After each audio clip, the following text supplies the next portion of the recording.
To update apps on Samsung Galaxy S25 Ultra, you can, for example, go to the Play Store, tap on your avatar in the top right corner, and choose Manage Apps and Devices. Over here, you will find updates available and how many updates are pending. You can tap on that option in order to see the list of all updates that are waiting to be updated. You can update individually by pressing Update button, or update all apps at once by pressing Update All.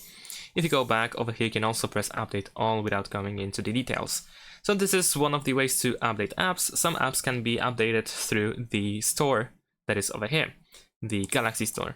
So if you open it, go to menu in the bottom right corner, and then you will find updates here. So tap on that option and you will see apps that can be updated. In some cases, the updates over here in the Galaxy Store and Play Store are shared. So if you update in one app, you don't have to do this again in this app over here.